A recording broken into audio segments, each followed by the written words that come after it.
And what we're looking for is really a great second act, right? So we're a huge part of the growing population, not only in the United States, but around the world. So when we looked at the marketplace, we saw, look, people living longer, living better, wanting more, have the largest concentration of wealth. And as Dennis said, have these common kind of complaints of sleep, pain, cognitive health, and anxiety. And we put all of that together to create Wisdom Essentials on the products that we're going to bring to market. From MJBulls Media, it's the Raising Cannabis Capital Show.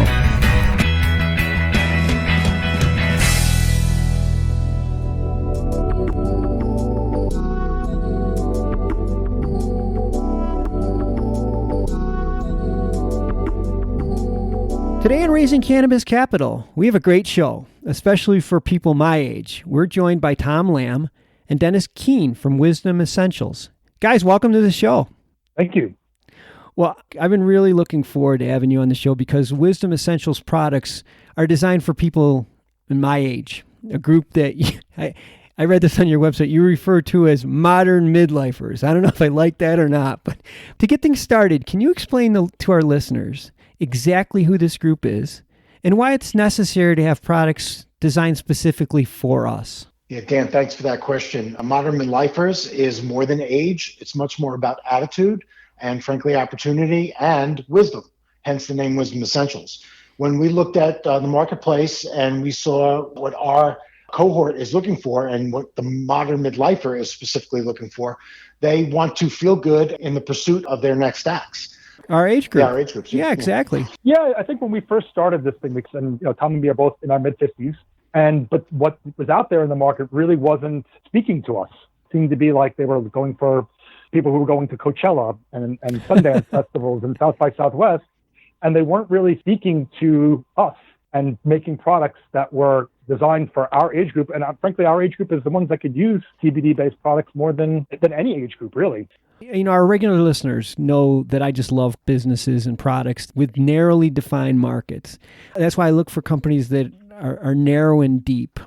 I think what you guys are doing is so clever because, like you said, the market is overwhelmed by basically Me Too businesses. You know, there's so many CBD companies essentially marketing to exactly the same people. And to define your market is a specific group that I happen to be a part of, even though I hate to admit I'm a midlifer. I think you're on the right track. You started to tell us a little bit about your products. Can you tell me some more products that you have? So yes, our products are geared towards what our age group, our modern midlifers, tend to need more than anything. We can always use a little help with sleep. We could always use a little help with anxiety, especially in the days we're in right now in this crazy world. So we're doing a sleep formulation, anxiety formulation, a pain formulation for our bad backs and arthritic wrists. We're also doing a product called Focus, which is kind of more of a memory brain enhancement formulation, because personally, I have quite a bit of dementia in my family, and it's something that terrifies me. So those are basically the formulations we're starting off with. I think you're really onto something. I hate to admit it that I'm writing things down way more than I had to, or otherwise I forget. And you're right, the anxiety at this time in our lives, this crisis going on, is probably at an all-time high. Yeah, you're hitting all the key points for guys our age, that's for sure. You know, we're not the old, retired, kind of geriatric people we all have in our minds, right? That we've all been kind of fed throughout time. We're much more vital, we're much more active, and we're much more curious and inquisitive than, frankly, we've ever been before. We're living longer, we're living better. Frankly, our cohort owns 70% of the wealth. And what we're looking for is really a great second act, right? So we're a huge part of the growing population, not only in the United States, but around the world. So when we looked at the marketplace, we saw, look, people living longer, living better, wanting more, have the largest concentration of wealth. And as Dennis said, have these common kind of complaints of sleep, pain, cognitive health, and anxiety.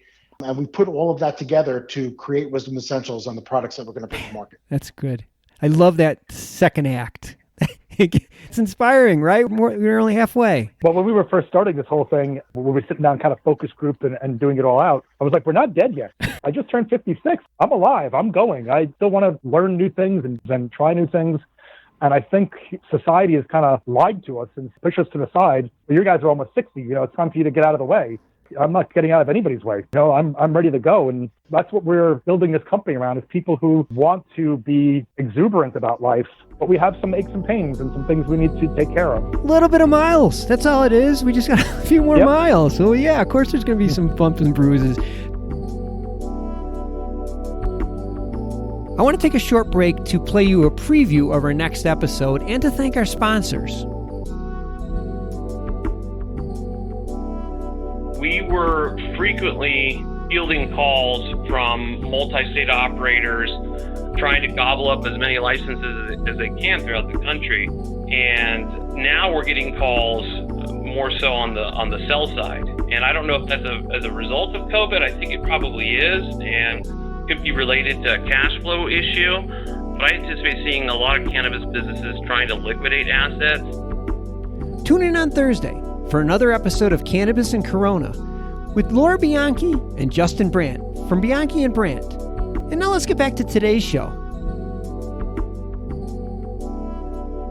Talk about your go-to-market strategy. Like, how are we going to get this into everybody's hands? So we basically have a three-pronged strategy that we want to go after. Obviously, e-commerce, because e-commerce is the way of the future, and that's the easiest way to get scale and to reach as many people as possible. So we're building, the e-commerce platform right now, and bringing these products to market kind of one at a time, but quickly, but one at a time, so that we're not wasting a lot of time. We're getting in market, getting our name out there, and letting everybody kind of see who we are and get introduced to us. Mm-hmm. So e-commerce is one.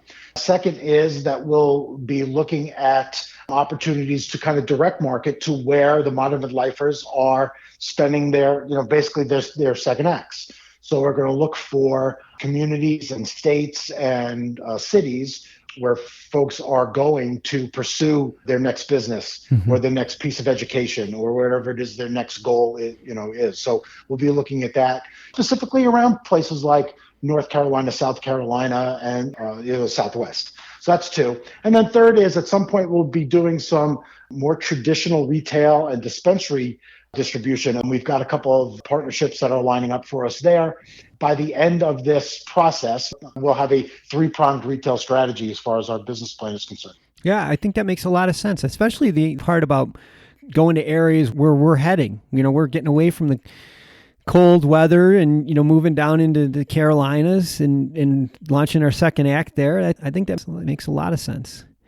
Everything that you just laid out, pretty expensive. And fortunately, it's basically front-loaded process. You got to spend the money on all that before you start making any money.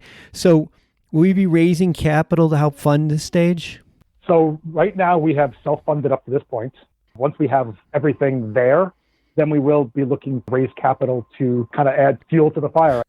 There's a million companies out there saying, hey, we're going to be doing CBD. And investors have kind of glazed over their eyes a little bit with that pitch.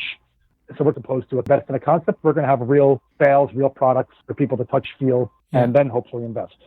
I think that makes sense. Plus, you'll give up a lot less equity if you take that approach. You take on a little bit more risk, but like I always say, hey, if you're not willing to take on the risk, why should an investor be willing to take on the risk? You know what I mean? Exactly. Yeah. And that's what most companies do. They start off with we want to raise $1 million at a $10 million valuation. And it's all this pie in the sky concept, nothing you can touch, feel, where we felt it's more honest, more ethical to actually do this and then show what we have and then try and raise capital from there. Yeah, Tom, you started to say something? To Dennis's point, we got some early feedback from some folks who basically said, look, cannabis is a really hot topic, and people are saying, this is a proof of concept. Let us know what you're doing. And we believe we're doing all the right things. And having said that, we do have some investors on the side waiting.